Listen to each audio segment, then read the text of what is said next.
story, ISIS releasing a video that appears to show the mass execution of prisoners in Libya killed because they were Christians. The video is simply horrific, as so many of these videos are. It shows two groups of men led to their deaths, some of them executed by a firing squad, the others beheaded on the Mediterranean shore.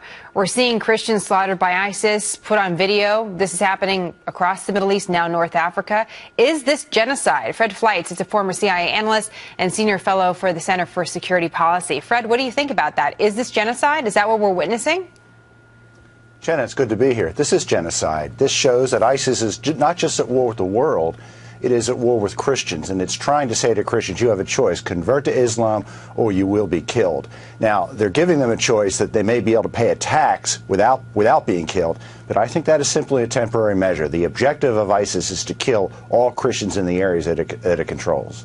And if that's the case, then, Fred, how does that change our calculation or the way that we speak about it, even as Americans? Well, it concerns me. I mean, I congratulate Fox News for covering this issue, but you're sort of unusual in the news media. This is not getting the attention that it should, that Christians are being targeted for extermination in Arab lands, especially lands dominated by al-Qaeda and ISIS. And I think we have to own up to that. We have to realize we're at war with a global ideology that is war with the West, and we need a strategy to go after that ideology. Fred, the president has said in the past, he said recently, as just a few weeks ago, we're not at war with Islam. But if these Islamic terrorists are at war with Christians, then what does that mean for our strategy? How do we approach this group? Well, Jenna, let's think about that. The president says we're not at war with Islam, or I think he probably meant with Islamists. Well, the Islamists are certainly at war with us.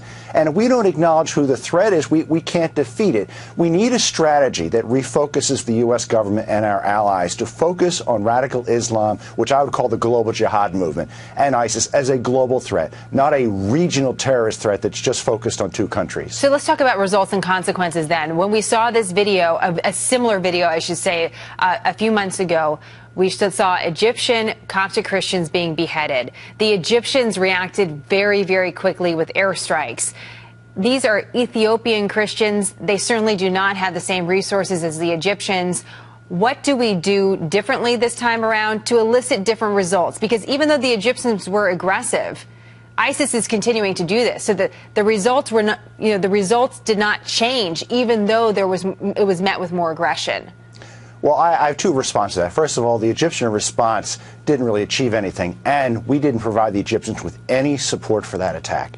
But I might also add the reason ISIS is doing these attacks, these videos in Libya is interesting, because it's a permissive environment, because they know that they can execute people out in the open and not be subject to airstrikes by the United States, Europe, or its allies in the Middle East. We have to have a strategy to go after ISIS everywhere. I think our spy satellites could see executions like this, and I think the U.S. should be doing something about it. Like what?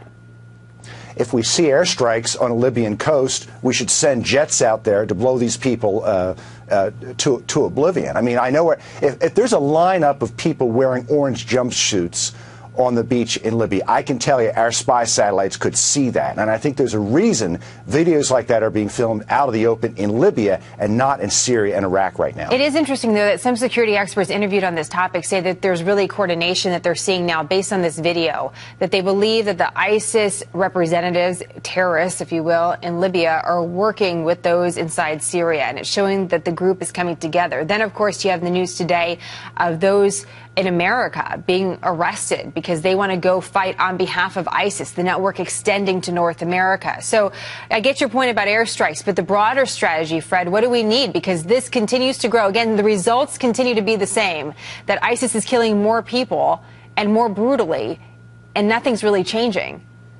Well, I would first add that we don't know the purpose of ISIS may be trying to exaggerate its influence in Libya. I think Libya is a complicated area with lots of radical Islamist groups. But again, we need a comprehensive strategy to deal with ISIS as pushing a global ideology of the radical jihad movement.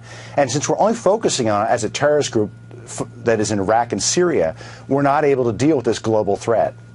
Fred, nice to have you on the program as always. Thank you so much. Good to be here.